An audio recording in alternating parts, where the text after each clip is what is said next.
Assalamu alaikum, dear friends, brothers and sisters from all over the world. This is Noor Ahmed Ansari with another video in Travel with Noor YouTube channel from Afghanistan. This is my brother Gul Ahmed Ansari. Of course, the younger brother is like 21 years old. He's a very hardworking man. He's very diligent, and he's the guy when I'm not at home. Then he takes the care of the house, mothers, brothers, sisters, along with my father, and he works really hard to support our family. He's like a breadwinner, then I am proud of him. And he's also a student, or he's a sophomore in Badakhshan University in economic faculty. Then I wish him more successes in all his life affairs. And today he will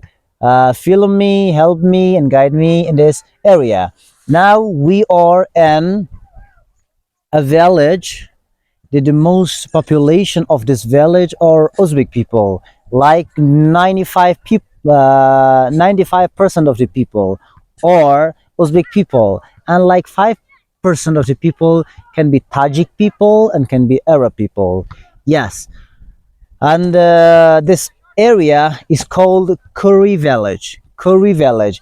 It's related to the urban area, to the city zone or urban zone. Then it's not related to any district in Badakhshan province. Badakhshan is a very big province, has like 28 districts, but it's like a urban zone.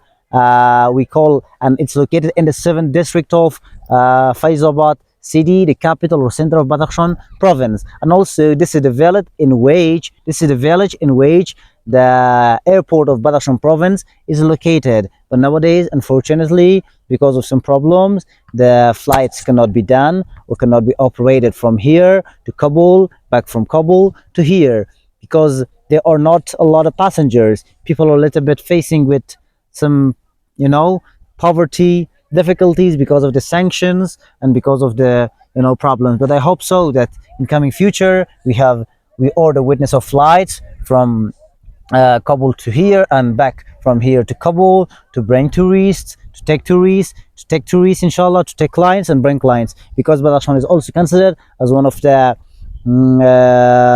touristic places or cities or provinces in Afghanistan, because of having very green lands, very untouched areas, and also very famous place by the name of Wakhan corridor, which has borders with Tajikistan, with Uzbekistan, with Tajikistan, with Pakistan, and also with China. Yeah, Afghanistan has the border with Uzbekistan, but not Badakhshan. Sorry, just it came out from my mouth.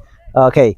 Yeah, inshallah, I give you information about this area. I show you around, and also I should say that the people of this area are busy with farming, with cultivating, and almost 90% of this area can be farmers and cultivators, or can be agriculturists and busy with agriculture. And like 10% of people, these area people, are busy with some governmental works. They are employees, they can be businessmen, they can be shopkeepers, but most of these people can be farmers. As you can see, very wide lands and farms behind me, and here, yeah, back and forth we have it. Yeah, as you can see, these are the wheat lands, and people usually cultivate wheat in the fall, and they harvest. Inshallah, I will give information in my video later, inshallah lazim, that they harvest or they take advantage of this wheat in springtime. Yeah, in the late spring, of course, in the late spring. Yeah, good. Now I go and my brother film me and give information. Okay, friends, now we are next to or near to these huge mountains in Afghanistan, especially in Badakhshan, in Curry Village, where we live and stay. Good. Let me give you some information about these mountains in Afghanistan for you. Yeah, these mountains, or those mountains that they are very grassy and green in the springtime, but not now in the winter time or after the fall time or autumn time. In spring and in summer, people bring their cows, their sheep, their goats, even some donkeys and horses to graze here. You know, can you believe that when it was the Corona time or the COVID-19 time, I had graduated from the university, everything was closed, I could not find any good job. I was in a private school, but because of the COVID-19, the schools were also closed and students were not coming to school. Then I had like 15,000 Afghani. I bought some goats, and also my father added some money on my money. We bought like 20 goats. Then I was bringing these goats here. As you know, the goats are very playful. They are so to say like Satan. They are not obedient. They disobey a lot. I was the master of them, but they were going here and there. For example, they were how to say, they were parting. They were parting into two groups. One of them were going that side, and one of them were going the other side. Then it was me to go and control them. Oh my gosh! One day I got so bored, so much bored. Finally, after 2 months, I said to my father to sell all of them. Then my father sold all of them. Oh my gosh! I wanted to get rid of them because they were so playful, and it was my first experience to work as a shepherd. Of course, as a, how to say, as a shepherd to our own family, not for other people. Yeah, but it was good. It was good for me. For example, I could get little bit money or profit from selling of them, and also they were the many of them were female goats. Then I could get milk from them. They had very good kittens. I don't know, do you call it kittens or yeah, they had very nice how to say, baby goats, and I really liked them. But alhamdulillah, I sold them and I got rid of them because they made me so bored. Yeah, and also the people say in the Soviet Union time, here there were some weapons deployed on the top of these hills or mountains to attack the mujahideen that they were fighting against the Soviet Union or the government that they were supported, or they were being supported by the Soviet Union. For example, there's a very big tank. Galama do Tongas? There's a very big tank there that I have also seen. But my brother knows it a lot because my brother was also a shepherd like me. He was coming a lot here to graze the goats, not me. And also, you know, in the spring and also in the summer season, the people, or especially the baby, the teenagers, the girls and boys, not very big, like 13, like 14, like 20. Yeah, the boys can be, but the girls cannot be. For example, how to say, more than or bigger than or older than 14 comes here. They also for example, gather, you know, grasses.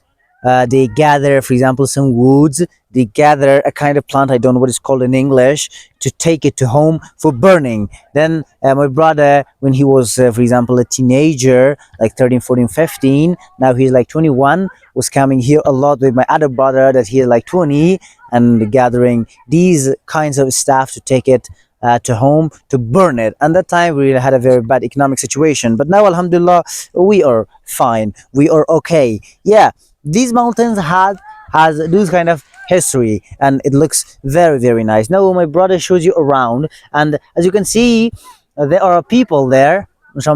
There are people there that in their holiday time or spare time they play volleyball. I also like volleyball, but you know, because of a lot of work I cannot join them. I cannot come here because, you know, from dawn to dusk I'm busy with my work in my photo studio, in my, you know, travel agency office. Inshallah, I will make a video about it as well. I'm busy there, then I cannot join. Yeah, when I was in school, when I was teenager, now I'm 26, I was coming here a little bit and playing with those people. Yeah, come.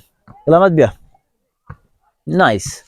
Okay, let's go forward and show you some things. Yeah, as you can see, these things or these plants or wheat. This is winter. People cultivate the wheat in the fall time, and it will be ready for how to say for getting benefit or taking advantage of them in the springtime. Yeah, we call it Jauza, and it can be like maybe April. Yeah, maybe like April, middle of April, early April, or late April. Then they are ready to take advantage of them, or they are ready, for example, to harvest them. Yeah, to harvest them. Yeah, good. We go forward. Gul Ahmad, come. Gul Ahmad is a good guy. My brother. He's helping and filming me from these videos. Yeah, make sure not to shake your hand, okay? This is sure nakhra. Okay, bro. I have to add to the information about the climate. Usually, in this time of the season, the weather or the climate can be very, very hard, harsh, and rough. But unfortunately, yeah, I have to say, unfortunately, the season that we are also running out of a month from 3 months of the season or the winter season, we don't have any snow here. Yeah, other than very, very little snows in those very, very remote mountains. We don't have it in this area. Why? I don't know. You know, the people are also very, very sad about this. As you know, the Afghanistan people mostly are busy with agriculture. If there is no snow, if there is no rain, then we will face a big drought. And the people that they are mostly busy with agriculture, then they will suffer from this problem a lot because they cultivate to survive. They cannot make a lot of money from this, for example, part or from the section. Then I hope and I pray to God, to Allah, to have rain and snows, because in the most province of Afghanistan there is no snow so far, but I hope so that in the near future we have a lot of snow. Yeah, it's good that we have, for example, that we have normal weather now, but also it's very bad because the only season that rains a lot, that snows a lot in Afghanistan is winter. Then in winter, when we don't have snow, then what time will we have it, or we are gonna have it? Then and that's why. Yeah. Okay. It's so good. Inshallah, I think it's enough for today and for information about Badakhshan province. About, of course, a part of Badakhshan province, not all of Badakhshan province, because inshallah I am gonna give you information or description village by village in Badakhshan. Inshallah, when I have a GoPro, when I have, for example, a good maybe DJI, when I have a good camera. But unfortunately, this is not a season for, you know, tourism, and that's why I also don't have a lot of tourist people. But inshallah, maybe coming soon, I will have a good friend from a good country.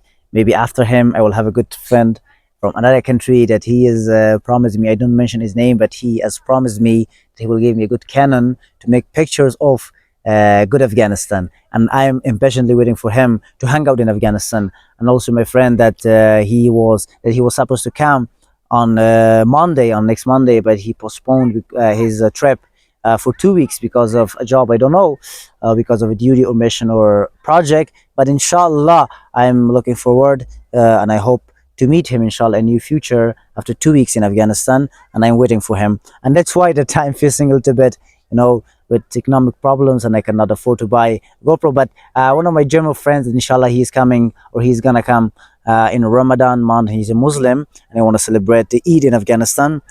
He promised me to bring me GoPro. When he brings a GoPro here for me in Afghanistan, I will inshallah also pay him. No worries. Then I will make a lot of good videos about Afghanistan, especially in Badakhshan, where I am dwelling or where I am residing. Yeah, inshallah, until I make another video, I have asked from you all, please support me, please subscribe me, please share me, please comment me, and please, please, please, please, please try to help me in the section to grow my channel, to grow my business, to grow my career. And this is the point that I ask from all of you. Inshallah, I have my all links, my YouTube channel, my Facebook, my Facebook page, also address, my Instagram, my TikTok, and my blah blah blah things to give it to the people that they want to come to Afghanistan and enjoy exploring Afghanistan with me. Then I emphasize it one at a time or once again to support me and subscribe me. Have a good time, inshallah. See you. Bye bye. Allah Hafiz. Khud Hafiz.